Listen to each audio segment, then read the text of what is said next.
Abaragani, which means what's the news in Kiswahili. We'd like to welcome everyone. We are going to be having a very interesting invitation to healing to all of our community and to all of those who would like to be involved in controlling their own narrative. One of the most important things we have the ability to do is to heal ourselves, our minds, and our community. Today, we want to break that task down into very small, manageable steps. Myself, Jomo, I am happy to be here with you. You can hear me every Sunday on 1080 a.m. or FM 96.5 in Buffalo, online, www.power965radio.com.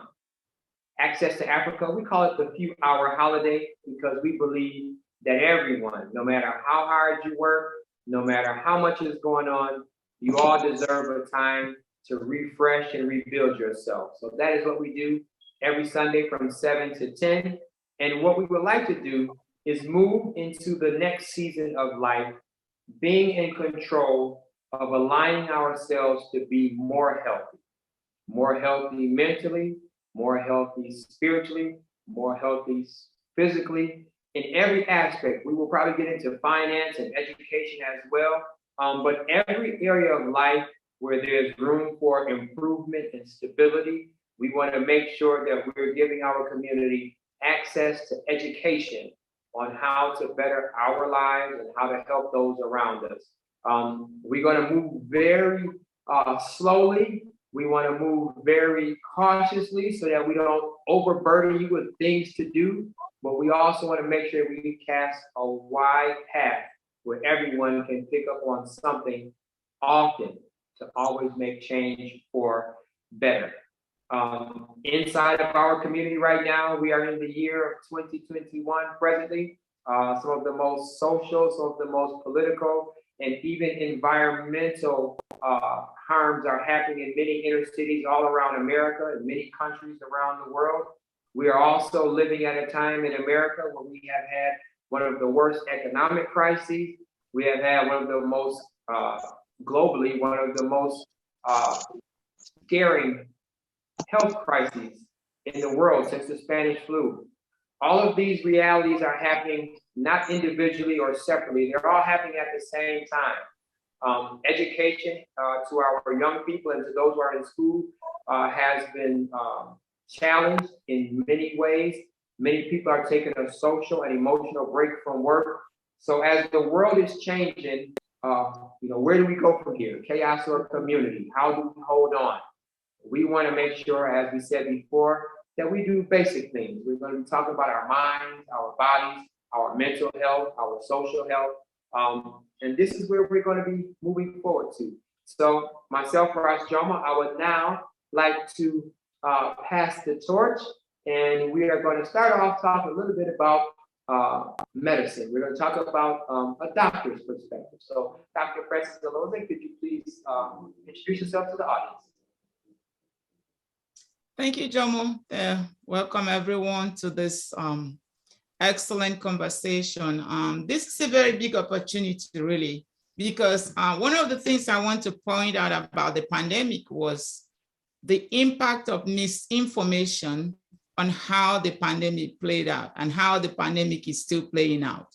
Having a trusted platform where you can get your questions answered, or at least hear some comments or some trusted individuals talk about the issues that impact you is very, very important. And I also want to point out that one of the things we also missed was the fact that we have so much power in our hands, in our body, to heal ourselves. And that aspect was not used during this crisis of the pandemic because of lack of knowledge, because of lack of proper communication, because of lack of trust. People didn't really know just how to protect themselves. So one of the things we're going to be talking about as a group, as a community, is how do we utilize the healthcare system that we have right now, as flawed as it may be, as bad as it may be, but that's what we have now. We're going to be talking about how to benefit from it. Some of us have health insurance. I bet you some has not even used it once. That's the minimum you can use your health insurance in a year, is go and visit your primary care provider, check your blood pressure, check your weight, and have a quick assessment of where you are in your healthcare journey. And then ask some questions so that you learn whether what you're doing is working, whether you need to change something about your sugar, about your cholesterol, about your weight, about your blood pressure. You can only know that if you go and visit your primary care doctor and get what we call an annual preventive visit. That's from a doctor's perspective. Now, once you do that, you will know whether you're on the right path or if you need to change anything. So I really think as much as we want to utilize natural means, our body's power to heal itself, our family connections, our spiritual connections, we want to utilize our, want to ignore the science of our age. There's huge benefit, huge advancement in science. So we just have to get the best of the both world and put it together to have an excellent health for ourselves and for our families. So we welcome you. This is a beginning, and I think it's going to be wonderful. All right. So now we're going to also talk a little bit deeper. We're going to go to another professional amongst us or among us in our community. Ms. Erin Ross, can you please come in and introduce yourself and talk about what you do to the community? Yes, it's Erin M. Moss, and I'm so excited to be here. I think that, well, I'm a licensed mental health therapist, and I own a private practice, Erin M. Moss Mental Health Counseling Private Practice. And I think that one of the most pressing issues right now is youth mental health. The Surgeon General recently put out a warning about youth mental health and how it's deteriorating. When we look at the schools and the time that the kids were removed from the schools in the pandemic, which created an isolation for a lot of kids. I dealt with that a lot here at my practice. A lot of school for children, if you remember way back when, it's not just learning, like we say, you're there to learn, but the social component. And so that was removed for, about a good year and a half or so. And then coming back to this new normal, still not all the way that it was. And I think that is a lot of what's impacting youth mental health, along with all of those other factors. When we look at being young and finding your way, finding yourself, peer pressures, youth mental health is at our focus right now. Another thing, as a Black person, one of my focuses often is families, restoring families. When we look at our African-American community and we look at the trauma, the generational traumas, how that impacts our families as a whole, but also how that impacts us individually. When we look at things like self-worth, when we look at how we communicate with each other, us as sisters and brothers, whether we're in relationship romantically or friends or whatnot, but healing the Black family, healing traumas. So those are my focuses when we go into 2021, mental health. Next, we're going to have Dr. Amber. We are here, as we said, we're talking about healers amongst us. We're going to be getting deeper into how do we as a community heal mentally, physically, spiritually, and all other areas that our audience would like to find out. Could you please introduce yourself and tell us your area of health and healing? Absolutely. My name is Deidre Amber. I am a love coach. I am a community health worker and educator. And the focus of my work is radical self-love. That's the main thing that I focus on during this pandemic and even before the pandemic. And I think that radical self-love lends to our ability to love each other better, our ability to build our relationships better with each other. And as a community health worker, it's really important to build bridges. I act as a bridge for the community to systems, right? Because we have a lot of social determinants of health that sort of get swept under the rug or not really looked at when we look at the general population and the messages that we receive about how to take care of ourselves. We have to look at, what's accessible to us, what is calling on and pulling on our cultural assets, Sankofa, looking back historically at the things that help us heal and help us to be whole. So my focus is around those things, and also environment. I guess you could say I'm an advocate or activist around environmental health as well, because we are a part of Mother Earth. We don't exist outside of Mother Earth. And as she is being polluted and destroyed, we are as well.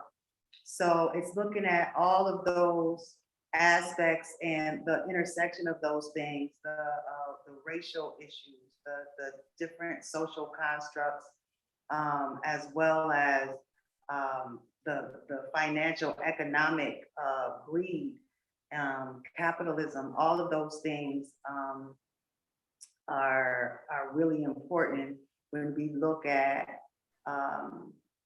how do we take these first steps towards healing. So I know it's a lot, but like Jomo mentioned earlier, I think the point of this conversation, I'm really excited to come together with you all today to talk about it, is to really, we've all said quite a mouthful in everything that we mentioned, but we really would like to get down to sort of the practical steps, the things that we can do ourselves in our journey towards healing ourselves, because we do actually have that power.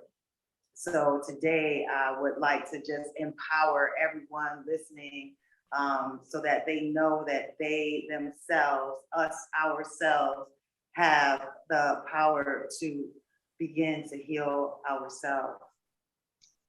All right, so we're here in the Juneteenth building, and Juneteenth is about celebrating emancipation. But with emancipation, one of the conversations that's not talked about a lot is the responsibility for freedom. I listened to what everyone had to say, and right off the bat, let's just focus. I want to focus on the last year and a half, the last 2 years. To the doctors, to Ms. Moss, I'm so sorry. I'm looking at your. Okay. I'm looking at your image here, and I know everybody took time. Everyone's looking so bright and cheerful, so I'm a little happy just to see everyone. It makes me a little nervous. But what I would like to say is, as far as what we all have seen in the last year or so, can we talk about things that we as individuals, for the doctor, have put into our own body or our lifestyles that could take us a little closer to danger? Some things that you would like to communicate to our community that we should be aware of, what we put in our own body, all of our freedoms. Are we putting things, or are there some habits that you're seeing in our community based on our health, based upon our economics, based upon our habits, that we are doing ourselves that's getting us a little closer to danger? And then I'll follow up. I have another question for Ms. Moss. Yeah, absolutely. It's really it's a conversation that we are all supposed to have within ourselves and among our family, children, family members. There are certain things that we all agree on. Let's start with those ones. Let's not even go into details or small or controversial things. Let's start with something like someone smoking cigarette. The only thing you do two things you do. You kill your body and you make someone rich. So you make a choice. You decide if that's what you want to continue to do, that's fine. If not, you seek help. You think about excessive alcohol. What happens when you drink excessive alcohol? First of all, you're hurting your body physically. You're hurting your mind when you talk about your memory, your ability to function, your judgment. You're hurting all those things. Majority of the homicide and the killings that happen in our community mostly happen under influence. Influence of alcohol, influence of drugs. Domestic violence, we all know it, is fueled by alcohol and substance abuse. So if you just pick the three, cigarette, alcohol, and drugs, street drugs. Now, it's all, everyone can decide what they want to do, but kindly, just honestly evaluate your life. Evaluate how these things are, touching your life. So if you go from there and then you go to the food line and you talk about processed food, fast food, soda, fast food and soda. I'm not saying stop eating all fast foods, but again, evaluate your approach, evaluate your family. If you can cut down on those fast food and sweet beverages, sweetened beverages, beverages with sugar, just these two things, fast food, sweetened beverages. Just before we even go to the things that some of us don't agree on or agree on, I think these are the few common grounds that we all agree on that we can at least stop putting in our body, because it's driving us closer to the grave than we will want to be. So just a quick follow-up while we're there. Just for educational purposes, because many of us don't realize or remember what all of the functions of all the body parts are doing. Can you just give us a little bit about what effects on the body does the cigarette smoke have once it's inside of the body? Can you just talk about maybe one or two organs and what happens so that we can realize, okay, it's not good for you, but why? Yeah, absolutely. It's really amazing, because when I came to this country, I came from an environment where we didn't have access to smoking. So not a lot of people smoked. So on coming to America, I have a different environment, a different impression. This is a country where people are very knowledgeable. To do shock was seeing someone who is coming into the clinic as a resident. I saw people coming into the clinic with chest pain, COPD. Some of them were on oxygen. I was like, and then I go down the history. They are still smoking. My first shock was like, why are you here if you're still smoking?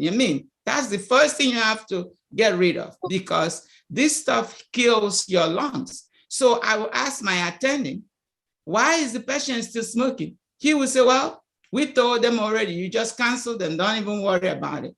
Up to today, it stuck with me, because I was like, why will you even give someone a prescription for medication? The first prescription you have to give them is to quit smoking. Prescription on paper, quit smoking, see me next week, and then we can talk.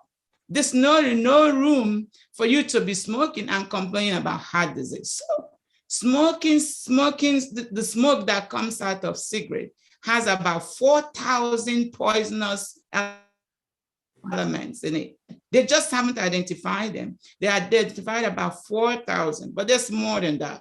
But that's what you're putting in your body, affecting your lungs, affecting your vascular system, like your vessels. They get into shock for about an hour after you smoke cigarette. That's why people get what we call peripheral vascular disease. It squeezes and it takes a while to relax.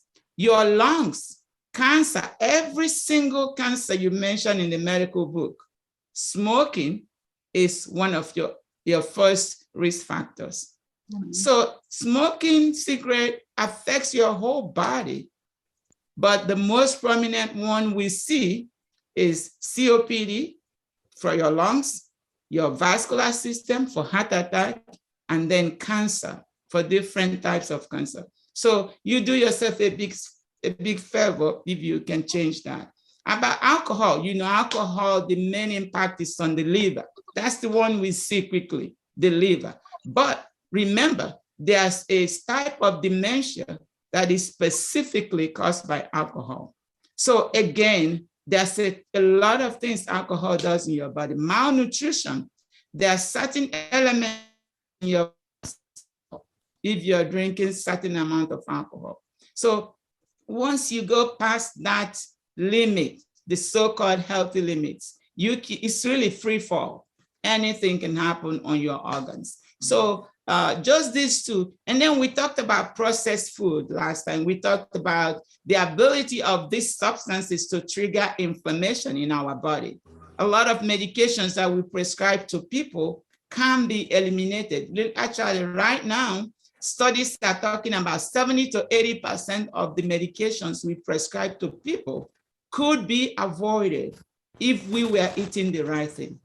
If we were not triggering these terrible inflammations with processing food, adding additives like, preservatives, coloring, flavors, things that make it look and taste the way we want it.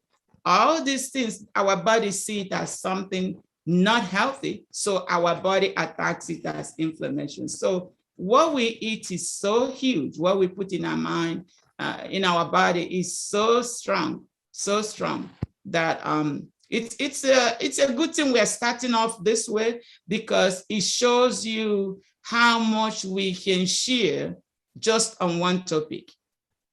Well, you left off right where I wanted to pick up. So we're talking about putting things in your mouth.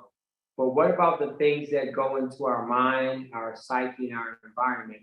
Can you talk about how has the pandemic in the last year and a half, having more people being in a more restricted, up close and in other people's face, and sometimes up close and looking at, their own self or their own life? What has that done, Aaron? Can you talk a little bit about what have you seen over the last year and a half, and what things, as we draw on all the things that are coming into our minds and our bodies, what things are coming in that's making us get a little bit more unhealthy in our mental state? Yeah, I think that a lot of the things that I've found have already been there, but with this past, almost 2 years, the pandemic has kind of magnified that, and really, I think, caused a lot of people to do a self-inventory to see what it is that they need to do to change. When we look at mental health and things that I'm taking in from my environment, one of the biggest things that was magnified over the past year and a half has been what you're watching. And when we think back to the time of the, presidential debates and, all the stuff going on around politics. Also, when we look at, the racial injustice, all of the things that have been going on during this time, and just even in recent times, we've had shootings, all types of things, and it's good to stay in the know. I am one that loves watching CNN. That's my thing. But watching that stuff so much really gets in your mind, and it creates a fear, and you're taking those things with you. And so for a lot of people, it's monitoring what it is that you're watching. A lot of times the things are on replay. And so you have to be mindful of that, because we can become so fixated on watching bad news as well. You want to get the information, but you also want to give yourself time to process it and time away from it. I think, sometimes watching it even daily is enough, because what we do is we watch it on our television screen. We can take that with us to work, because you can get now your TV program at work on your tablet or so. And then when you go on your social media, whatever platform you're on, you're reminded of that again. You're seeing the same news feeds. So being aware of that. Also your TV programs, what it is that you're taking in, understanding that can get in your mind as well. And sometimes it is a non reality show. It could be something that you're watching that's, made up, and, someone breaking into a home, and then you're having trouble sleeping, and when you really think back, what is it that I'm taking in? So being more aware of that. And during this time, people were watching more movies and things at home. So watching entire series, binge watching things, which is not wrong. You know, I think we all do that. But when is enough? When is it too much? And so being aware of that and being aware of how that impacts you. When we think about the kiddos as well, parents were stuck at home with kids all day. And so one of the easiest things to do is just give the kid the tablet, right? And so that could be good program. It could be educational things, but when is it too much? When now my child is glued to a screen and we're not making Play-Doh together. They're not coming with me in the kitchen and sitting on the counter and watching us cook. But what we're taking in. Also, who is it that you're hanging with? For a lot of people, the pandemic has really helped them to see who needed to be in my circle and who did not. Things that we needed to reevaluate before, but this time really showed us too, who is there for you and who is not, what energy is good energy and what is not good energy for me. Another thing is your environment, your space. When we look at what we're taking in, the pandemic has forced us to be in one space often, or just a couple spaces. And so really taking a good hard look at your environment, and is this somewhere that I want to be? Is this somewhere that recharges me? If your space is cluttered, if your space does not look the way that you want it to look, how do you transform that to create a place in which you're rejuvenated, in which you feel good, in which is the most highest expression of yourself? All of that factors into your overall mental well-being. I have to ask this now because you really struck something. What happens, based even on social determinants, what happens if you're constantly in a space that you don't feel good about and you have to be there? What happens to the human, or what begins to go on in your mind if you're forced to be in a house, a room, a neighborhood that you don't like, you don't love, you don't want to be there, you're not safe? A woman, a child, or even a man in a house where they don't feel safe. What goes on inside of your mind and your body? I think that's one of the worst spaces to be in, you know. And I think we're talking about, there's a branch off of the issue that you're talking about. If somebody is unsafe in their home or their community, which they may need to get real help in real time, you know, contacting a crisis services, or, you know, that could get them help if they were in a domestic violence situation, or staying with a relative or something like that. So that sounds like a dangerous situation that one would need to get out. I think what I was talking about was more of your physical space and making sure that that represents you, and you could do that, you know, not even on a big budget, but we could have both running at the same time. And really, I would encourage that person to look to their supports, look to their resources, look to help, so that they can get out of that unfortunate, really, situation.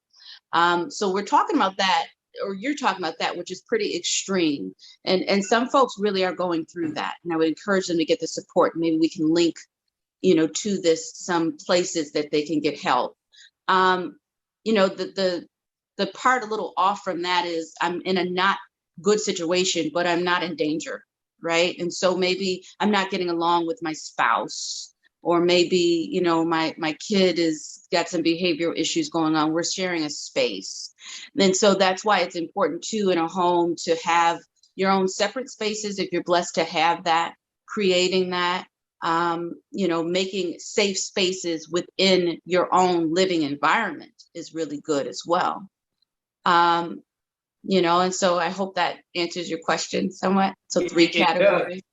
Yeah. It does, and even without the extremity, once you're not happy with where you are, and you're there every day, if you don't like the house because the landlord didn't paint the ceiling or didn't fix the crack in the wall, it might not be the exact same as being in with an abusive person, but your sanctity, your peace might feel shattered. Now it's becoming a haunted house because you really don't feel good in the space. You don't feel good being with people in the house every day and they're arguing, the children are doing things that hurts your peace, or your mother or someone else, you know, just that whole idea of what happens inside a person once they really get fed up, I guess, with the space. Does that leave room, or does that make it inviting, I guess, for drugs, alcohol? Because I think there's an interrelation in some of these things that are in real life. You know, we're looking at them as an isolated instance, but all these things in real life start having some connecting realities to them. I can see people being in the house and not feeling well, and they want to just take a little break, and they might not listen to music. They might use what's at their disposal, the drugs, the alcohol, or they turn into bad behavior. You know, those food becomes something that can be abused too, just because you're not feeling well, and if you have unhealthy choices, we're getting to that next. But if you don't have choices that can make things better for you, those realities, I guess, can trigger you to make other choices that might not be so healthy. I guess that's where I was going. What happens to the individual when they start feeling a little like, I'm not comfortable, I don't like this, I don't feel good being home this week, last week, the week before, and I still don't feel happy right now. Yeah. So anytime that you have a situation where somebody day in and day out, they're facing an environment that is toxic or just not good, or they're unhappy, a lot of times people can turn to self-medicating is really what you're talking about. And so when we hear that word, most commonly we think of drugs, we think of alcohol, but it could also be, like you said, it could be a food addiction, it could be a shopping addiction, it could be a sex addiction, it could be anything. But really what I'm trying to do is I'm trying to fill the void, I'm trying to fill the hole, whatever it is that's bothering me. I am going to this as a way to find some type of instant, and what they don't realize, temporary, fleeting feeling of relief. And that's why then the person has to go back to it often, because it's not something that is lasting. And also the problem is still existing at the same time. Mm-hmm. So, yeah, very, thank you. So with that being said, now, as we look at many environments, especially environments that many Black people are facing, areas of, you know, higher levels of not making living wage work, maybe not everyone having advantage of health insurance, very impoverished large cities, high density, all of the scenarios, food deserts, all of these things. Can you talk a little bit about how that environment and that aspect of wellness, how that impacts the community over long term? Well, one of the things that came to my mind as we were unpacking this is the level of cortisol caused by stress or distress. So the mental health and spiritual health bleeds into our physical health, right? So when we see that when we're not happy for whatever reason, right? We're in poverty, we don't have enough, like we might want to make those changes, but we can't really make those changes because we can't afford it, right? I think I read an article this year about the high number of people who are in relationships in live-in situations based on financial need, more than just the desire to want to be with another person, because things are so expensive. So people are sacrificing their own well-being half the time in order to have a place to live, to have a safe house, you know, so they might not be getting, you know, beat up or having some sort of violent situation, but it's still not a healthy situation. And it's still causing elevated levels of cortisol in the body, which is one of the leading, Dr. Francis mentioned earlier about smoking always being on the list of teratogens that are detrimental to our health. Stress is another one. Stress exacerbates any issue. any issue that we're dealing with. Under stress, we're going to have a much harder time dealing with that. But there are resources and supports. I mean, a lot of times, having this conversation could get kind of dark and kind of dreary, because it's like, where do you turn? Where do you go? Right? There's no longer government help for people. The pandemic is not over. People are still going through health issues with the COVID-19, but there's no longer the unemployment monies available for people. They've lifted the rent situation, so people can be evicted now. People have to pay their bills, so that's stressing people out. On top of the possibility and the likelihood of contracting this virus that's still going around and quite rampant. And it's interesting and kind of sad to see, because at the same time, I see that people are sort of behaving like we're out of the woods, like it's over. And actually it's not over, and it's the numbers are getting higher, so of people getting sick. So we have a huge fight on our hands. But I think that there's hope in education and knowing that number one, that we're not alone. Number two, that we have the power to heal ourselves and each other. We are always stronger together. We talked about, being in an environment with the wrong energy, right? That can be very detrimental to our health, right?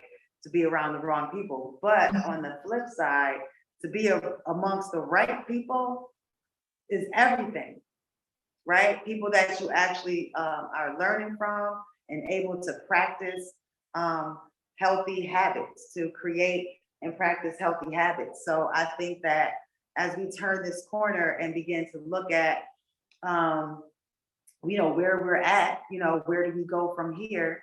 And we can choose community, and we can choose a healthy community in full awareness of who we're interacting with, what we're choosing to feed our mind and our spirits, getting in tune with our breath, taking that time to really care for ourselves, our bodies, our minds, our food, our children, our partners, the people that we interact with.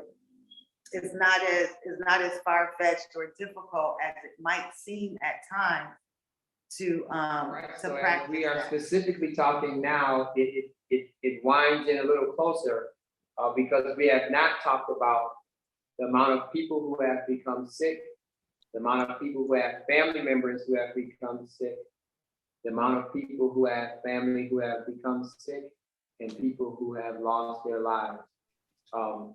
All of these realities are happening right now. Mm-hmm. Can you talk about what people are going through, and also ways that people can reach for help? And I think that all of us maybe can chime in on that, with the amount of people who are getting sick, the amount of people who are getting sick and have friends and family who are sick, and the amount of people who are experiencing loss of life. We'll go around, but can you add a strength to well, that? right now. Mm-hmm. Yeah, okay, well, so there's been a lot of loss of life in these past 24 months. And I think one of the things that keeps us strong and keeps us together and keeps us going is, number one, realizing that as alone as we may feel, we are not alone. Mm-hmm. And it may be difficult. It provokes anxiety, depression, sadness, grief. But when we reach out and we continue to nurture our relationships, I think that's the key to keeping ourselves up, doing things that are meaningful. One of the things that I kept with me from my father who passed back in 2017, passed in 2017. But one of the things that he left me with was help somebody, and that was how he lived his life, helping somebody. And we have our own narratives, our own stories in the loss that we suffer in this life. But always, when we help someone, it's sort of, what's the word I'm looking for? It just sort of, it heals you, right? Thank you. It just gets you back in order, because it lets you know that, first of all, you're not alone. And second of all, you might have a really hurtful story, but so does somebody else. And theirs may be just even that much more sad than yours, and in helping somebody else, we're stronger in numbers always. So I think that those key points are very important, is to, always reach out to somebody else for help, and also reach out to help somebody else. Dr. Francis, can you talk about what has happened in your practice as you have seen sickness and loss of life? What effect is that having on the community? Well, I don't know if you saw this article that they brought out, I think, last week, but one of the things that struck me was that up to date, we've lost about 800,000 people, 800,000, and still counting. So we're saying 800,000, even families, degree.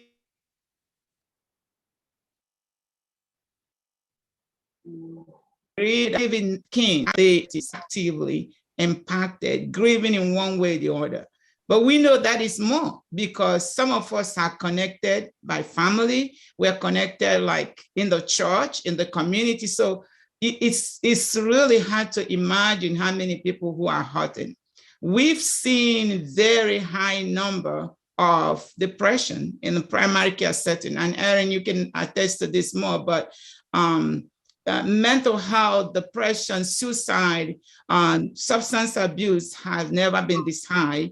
And that is fueling all the sources of crisis, family crisis, divorce, kids, all kinds of things. But one of the things that I find very challenging is that access to care, access to mental health is very, very scarce in our community. It's not easily accessible for when you just say, for instance, a woman showed up in my office 2 days ago and said that the 17-year-old son does not want to go to school anymore. He doesn't want to get vaccinated, but he's afraid that he will catch COVID in school. So she thinks that this kid is having crisis. He's had panic attacks, anxiety attacks, and he doesn't want to go to school anymore. In ideal world, I would just call up a mental health counselor or some sort of counselor and have time to talk with this child. It's not possible. 2 months, you haven't even had an appointment with this child. You have to deal with the logistics of insurance, logistics of access, location, transportation.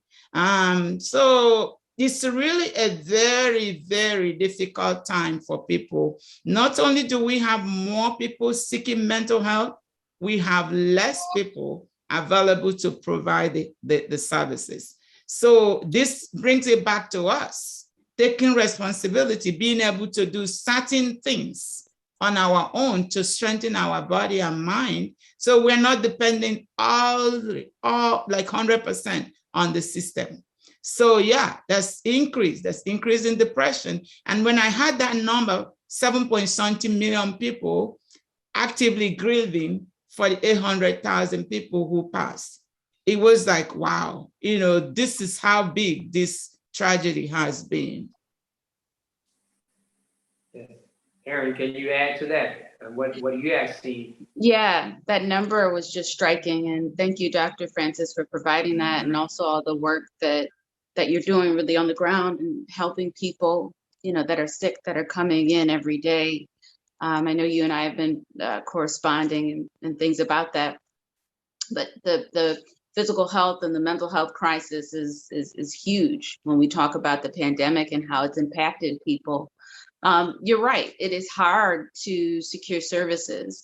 When you look at mental health, all the mental health facilities, whether we're talking about private or we're talking about agencies, are booked. There's a wait time. Some places people can get in sooner rather than others, but there are so many people that are in need for mental health services. When we talk about crisis situations, there's always someone to go if they're in a mental health crisis. I don't want people to think that they can't get mental health services. But when we talk about processing something that's going on with you, the day-to-day things, a lot of times when we look at the pandemic and how it's overwhelmed the healthcare system, there is a wait, sometimes a month wait or so to get in somewhere. When we put on top of that, having a provider of your choice, let's say you're a Black person and you want to see someone that looks like you, the wait may become even, longer. When we look at, there are a lack of, providers overall. When we look at how many people there are of color compared to then how many healthcare providers, and that's not just in mental health, but healthcare as a whole, that look like you. Unfortunately, we don't always have the same choice like other people. Representation does matter. And I am all for people going to people that represent them, whether it is your ethnicity or, the who you are, that therapist really you can relate to. But that adds another piece then too on the wait then for that therapist. And sometimes it is worth it. And what I would say is what you do in the meantime, if you are waiting to get in to see someone, are you practicing a daily yoga? Are you taking care of your body? Are you feeding your spirit in church? But all of these things work together to provide, as we call as clinicians, adjunct therapies along with your psychotherapy that you're waiting for or that you're in session with. And so when we look at healing ourselves, it's working together with the medical providers that as hard as we work for you and as much as our heart is in this, and if we could heal everybody and be there with everybody, we would. A lot of times we're at home feeling like, but I could do more, but I need to sleep. But, my brother has this performance that I need to get to. And, and we have to take care of self and somehow be there for as many people as we can. How as a community we can come together. So we have the healthcare providers that are providing the service, but also all of these things, these mentor services, everything that we have, how that helps people as a whole when we look at our mental health, that we need all of these things running together that really help that person that is in need. You can't tell me if somebody was in a tough place, we had a kid that was in a crisis situation, of course they would need someone like me almost immediately. But you can't tell me that someone that does a mentor service wouldn't be as essential, wouldn't have a good word for this child, wouldn't be able to pick them up and maybe shoot some basketball hoops with them, that could do everything for them, possibly even save their lives. And so when we look at the mental well-being in our community, we have to start to understand that we are all working together as a whole, helping us all to become stronger mentally. I thank everyone here. I think that's very important to hear the information coming from our community, our professionals. We're going to invite people to make sure they send in questions, whether you're watching a live broadcast, whether you're watching a repeat. We want to see if everyone can leave some contact information. If you have contact information as far as what you're doing, and we'll go around and we'll also post it at the end of the video so everyone can have access to the team. But can you please? Absolutely. So I can be contacted on my website, deatraamber.com. That's DAYATRAAMBER.com. And you can come to workshops. I do online workshops. I do Zoom one-on-ones, families, and things of that nature.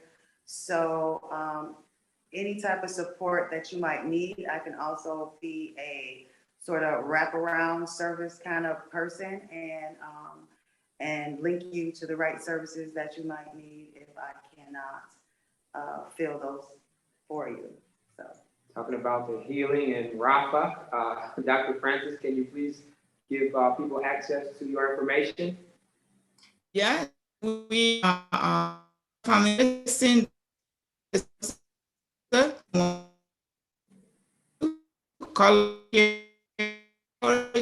Next which doesn't have to be me.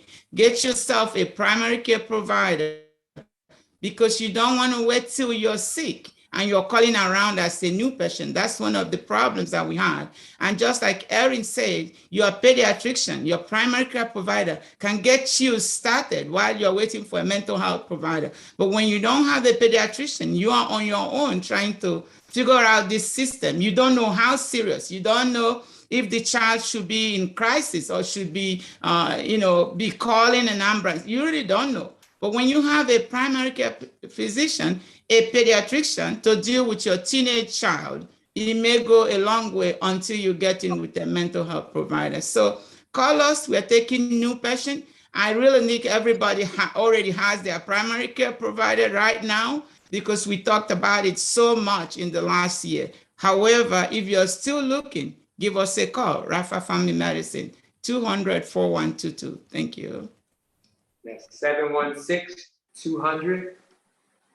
4122. 4122. Okay, thank you. Erin? All right, so I can be reached at my website, erinmmoss.com. That's ERINMMOSS.com. And so I tried to figure out during the pandemic how to get more of my resources out there. I realized that I am only one person, and I do see a large amount of clients at my practice.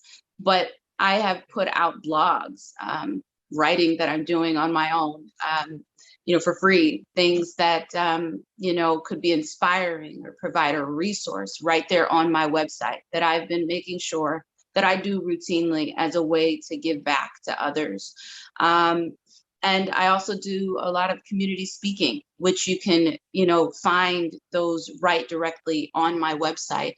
Then there are more things to come when we look at just the outreach that I'm doing to try to make sure that on top of the therapy that I'm providing, resources, pieces of myself, where I can't be everyone's therapist. There are other things that you can get a word, a message, social media. My private practice has a Facebook, but ways in which you can connect with me at some point. Another thing I just want to mention, because I talked about a lot of different services, and we work a lot on collaboration in the healthcare field. And it's not just about you coming to my website and seeing the things that I do, but also getting what it is that you need. I mentioned mental health advocates of Western New York. They have so many different groups in the community, so many free groups, from depression to hoarding disorders, to schizophrenia, to bipolar. So you can go on Mental Health Advocates of Western New York website, and you can find some of their groups. We talked about if you're in a mental health crisis services. Their phone number is 716-834-3131. You could also go on their website. They are 24 hours a day. They also have a text option now. Also, Christian Counseling Ministries of Western New York. They have some great counselors over there that are ready to see you, also in a private setting. So any resources, I'm the resource queen. I also like to link people to other things in the community, just when we look at making people mentally whole. Yeah, and I know there's this New York State Project Hope. That's a big program that New York State is putting out right now, They put a lot of money and resources in it. They are available 24/7 they send the flyers to the providers recently. New York State Project Hope, and you've seen them on TV. They're all over the place. It's real. They actually do provide services. If you call that number or go to their website, they will help. So this has been an installment, and the whole key, what we're encouraging everyone, control your own narrative. You have the right to be more healthy, more happy, more optimistic about your reality, and we hope that you can share that with your family, your community, and all of those who you run into. Keep looking out and follow all of the links. I can be contacted at Ras, RasJomoakono @gmail.com. Thank you very much for watching.